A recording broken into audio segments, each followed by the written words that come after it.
Hi guys! Today I want to talk about my general opinion on Island 2 itself and what we can expect of some girls who didn't make it this time, cause I think this was one of the nicest survival shows I've watched. If you want to know more about IZNA and the girls who made it, I made a separate video about it. It's been a while since the survival show ended and the new girl group IZNA has been made, and if you didn't watch it live and want to see a resume of the episodes, I have a playlist here with all my Island 2 review videos, where I reviewed episode by episode from the full show. It will be by the end of this video and in the description. If you like this kind of content, please subscribe, and don't forget to like. Thanks! Let's begin with the survival show itself. Island 2 was a survival show to form a girl group under Wake 1, made by Mnet, but differently from the first season of the show, this time Hive wasn't part of it, it was a full Mnet show. They kept the structure of the first season, so basically there was the island building and the ground building, and the girls were divided among the ones who stayed into Island, which was a colorful and nice place with multiple rooms that fit 12 people, and the girls who didn't make it among the 12 and had to stay in the ground, which had only one big practice room and everything was gray. Of course there was a lot of pressure also, but I felt it was less than in the first season, which made it a bit nicer to watch. This season was also had 2 parts, so there was part 1 with small eliminations by each episode, and then part 2 with only 12 girls to begin with, without the ground building. There was like 3 months of distance between part 1 and part 2 recordings, so the girls had some time to prepare while we were voting for them. They were supposed to create a 6-member girl group, but they surprised everybody and made it a 7-member one, which in my opinion makes more sense. In general, Island 2 was way better than I imagined it would be. It surprised me in a positive way, and I think it was one of the best survival shows I've watched, at least in a while. Last year I watched some pretty annoying survival shows, so my expectations were a bit low for Island 2, but even though they are not connected anymore with Island 1, I think it was really nice. I remember I enjoyed watching Island 1 cause they had amazing performances, but there were some controversies too, because the Unhypen boys, the ones chosen in the survival show to be in the group, don't like Island anymore and say they suffered a lot of pressure there, so I don't know if I would have the same feeling if I watched it nowadays. But back to Island 2, I think they did some things better than Island 1. For example, they changed the voting method among the girls, where instead of voting someone out, they had to vote for the ones they wanted to stay in the house with them.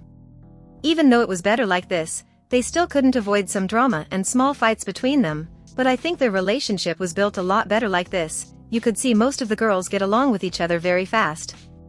Actually, most of the drama were Mnet's editing of the episode. Of course, although it was great, it wasn't perfect. There were some things that bothered me while watching it live and voting, but when we look at it in general, it was good, you know. I'll still talk about the problems though. I think something that hit me was that part 1 was a lot better than part 2 during Island 2. Like, I don't know why it was so different, but it seems they changed the way they used to do some things for part 2, but it was better before, even the missions were better before. I think most of the missions were nice by the way, they are what moves the survival show, so if they are good, it's a better survival show. I just think they did too many Blackpink and IZ*ONE songs, and by the end of it, it felt a bit repetitive, but their songs are good. From episodes 1 to 6 it was so fine, and episode 6 had my favorite original song in this show, which is called I Whaley. I think this was their best mission and performances, it was nice to watch the process and the results, and I enjoyed the song as well. Episodes 4 and 5 were about one mission only and I also think it was really nice, the performances for this one were amazing, and the girls were being creative and building friendship. The best episodes for me were 4, 5 and 6. Then episode 7 had the eliminations before starting part 2 in episode 8. Episode 8's mission was the most disappointing I think, because they did some weird remixes, and started to influence the girls too much, so they were already picking who they wanted in the group in my opinion, so it was a bit boring from there on. I'm glad that they at least performed the 2-in-1 song I Am the Best, it was iconic. But I felt this difference between the missions for part 1 and part 2, I feel like some of the part 2 missions would be better if they were done earlier, like in episode 9 where they were divided as vocals, rap, dance, and there was a group of the ones left, which they named as all-rounders, but they weren't actual all-rounders and the song didn't have any rap parts. It was weird and the girls didn't choose anything, the producers were the ones to choose what the girls would be. That made some suspicious things happen, like not having Coco or Sarung among the dancers, adding Jimin and Sadie as dancers instead, having choreography during the rap performance, and the all-rounder category having 2 great vocalists and no rap at all. Actually, it was in this episode that the songs were similar to the RU Next survival show, which was made by Hybe, so I guess they had the same contract about the songs before Mnet's departure. They also gave a sexy song to a minor in this mission as well, so for me this episode was all messy, apart from having great performances, because the girls were good. The girls saved part 2, it was a really messy organization, but they still did a very good job cause they have talent, and they proved themselves. Another episode that wasn't nice at all was episode 7, which had the big elimination before going to part 2. The elimination was okay, but the problem is they humiliated Yui, a Japanese girl who was said to be the best rapper there, and that's true cause wow, that girl is talented. I didn't get mad at her being eliminated because we didn't have much hope on the voting, but the problem is they called her name 4 times while she was already crying, just to give her hope and then take it away. It was the most disgusting thing I've seen during eliminations. Episode 8 was the start of part 2, where everything felt different. Then on episode 10 and the finale, the survival show kind of got back to normal with iconic performances and songs, and they showed us 2 new original songs by the girls, which were Fake It and Drip. In total, they had 4 original songs, these 3 that I've mentioned just now, and the main song from the show, called Final Love Song, based in a rock song called Final Countdown, which reminded me of the old produced survival shows, like when IOI released What a Man. Another very important thing we need to talk about are the mentors. Oh my god, they were so much better than some survival shows, I could name many. They were Monica and Lee Young from Street Woman Fighter, 24 and Vivienne as music producers, and Taeyang the singer and also from Big Bang.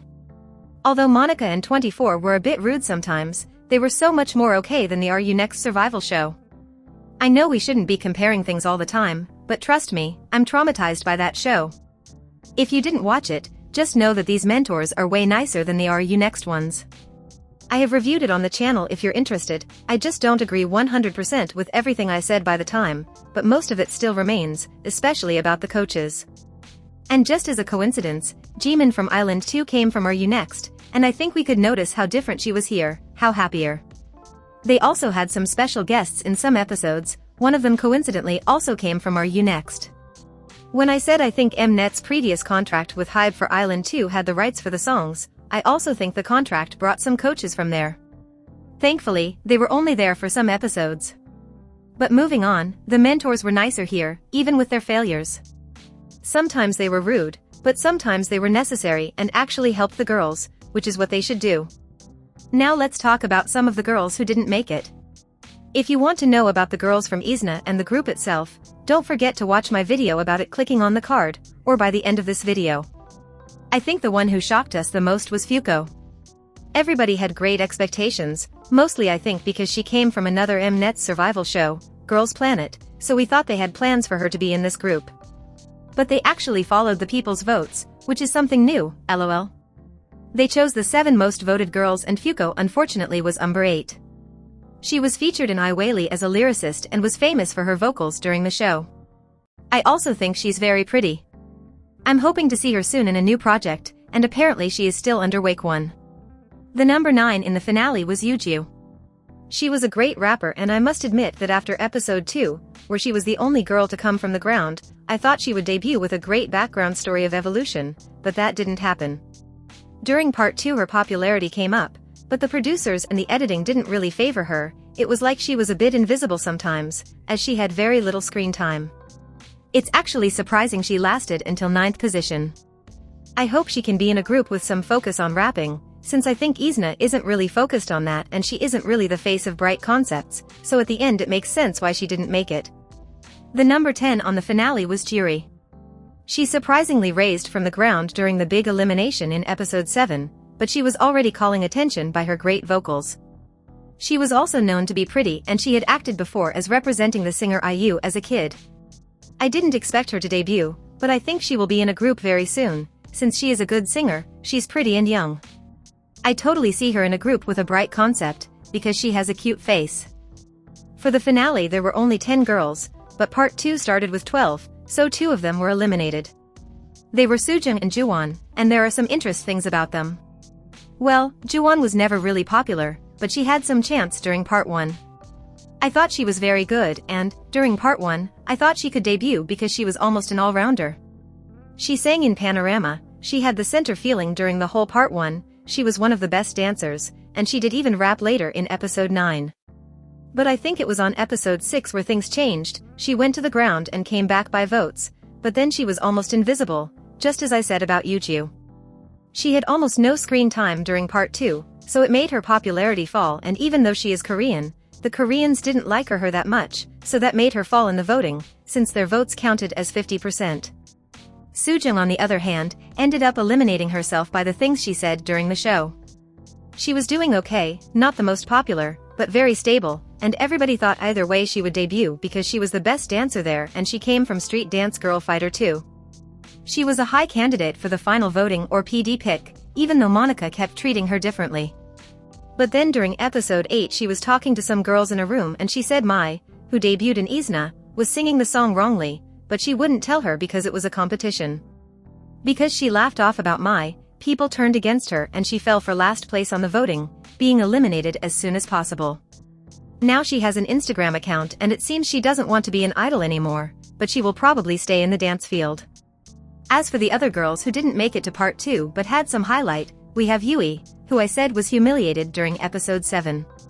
She was the best rapper in the show, and in my opinion, she could be an all-rounder too, because she was a center, a great dancer, the best rapper, and she could also sing. But she wasn't really popular, especially among Koreans, so she ended up in 7th place among the 6 who could pass to part 2 through voting. I wish we could have seen her during episode's 9 rap performance. That's also an example of why it would be nice if they had that mission before part 2, with the girls choosing their strongest skills. She's also friends with Coco, who did debut, so I hope she can debut too in a rap group or something, so they can meet again. Someone that people thought could go to part 2 was Park Hee-eun. She was known for being pretty and popular on the internet, and that's what they said about why they casted her. She had the idol look, but she wasn't ready for debuting, and her first performances were in a very different level from the other girls. I think she had a great evolution during the show, she got better at everything, but she didn't have the same skill level as the girls who went to part 2, so maybe it was better this way. I think we can see her in a group in the future maybe. She seems like someone who the companies would want to cast, and she reminds me of Blackpink's Jisoo. Another person everybody thought had chances to go to part 2 was Lingling. She is from Malaysia, so she had great international support in the beginning. She was good in general, but she didn't have that much highlight in one strong skill, and she didn't have much screen time also. She was eliminated in episode 7 as well, and the girls in the show thought she would for sure be among the 6 on the voting, so it was sad. I hope she debuts somewhere. Kim Min-sol was also popular during part 1, but not enough to go to part 2. She was known for dancing, but she had nice vocals too. I think she just didn't stand out that much to get enough votes as the other girls, but I think we can see most of these girls in future girl groups. Jiwon was the youngest contestant and she was a good vocalist. I wanted to see more of her, so I hope she can debut in the future cause she seems good. It was only close to the big elimination that I saw people talking about her, and until nowadays I see people saying they hope to see her in the future too. Choi Sol wasn't really popular, but I've always seen a few people talking about her online. She was good, but she didn't stand out in one main skill. I think maybe her strongest skill was facial expression, but we saw very few moments of her because of screen time. She was in Island in the beginning, and then only went back up for episode 5, but she was eliminated in episode 7. I think she will probably debut in the future. Kim Chae-eun had a little more screen time even though she never got out of the ground, because she went through some difficulties with dancing, although she is a very talented ballerina. I think she had the most screen time in episode 5, where she was together with Jimin and Sujung for the creative mission. They helped her with the dancing, and she was very funny and emotional. I remember that she was crying a lot every time there was an elimination coming. I hope to see her in the future because she has a nice personality, and she's a ballerina. Yuna had very little screen time, but she had some highlights during the dancing in episode 5. In the beginning she had a bad highlight for her vocals because she got off key on her first performance, but she also lasted until episode 7 and got eliminated in the big elimination. I think she has potential, she danced nicely and just need to practice her vocals to be stable, so let's wait for her. Kang Jiwon was eliminated in episode 5. She didn't show many good sides of her because she ended up standing out for her mistakes, like getting off key during the bad boy performance. She was okay in vocals and dancing, and the only highlights when talking about screen time were only to show bad behavior or failures. That's why I don't really have an opinion about her. Same goes with Nana. She came from Produce 101 Japan and did well in the bad boy performance and the dancing from episode 5, but she didn't stand out and didn't have one strong main skill. She also had very little screen time and was eliminated together with Jiwon in episode 5. Both weren't eliminated before just because of team points, because based on the individual points, the producers would eliminate them both first. And so our first girls to be eliminated in episode 4 were Kim Eun-chae, who has potential and was stable on her first performance, but later got unstable and made mistakes on the choreography. And Yuko, who had an unfortunate elimination, because she was next on the individual points to be eliminated, but she didn't do any mistakes. Her only problem was that she didn't stand out, and because Jiwon and Nana got immunity from their teams, Yuko was eliminated before she could show us more of her abilities. She came from a dance team from Japan, so I was expecting to see more of her, and I hope she can try again in the future. Well, I think those are all my thoughts. After all, this was a fun survival show to watch, and apart from Mnet being Mnet, I think it was a good show and they made a good group. Island 2 was full of talents, more than I expected to see, and I hope all the girls get to debut in the future. Did you watch Island 2? What did you think of the show? Don't forget to like and subscribe if you want to see more content like this. Bye!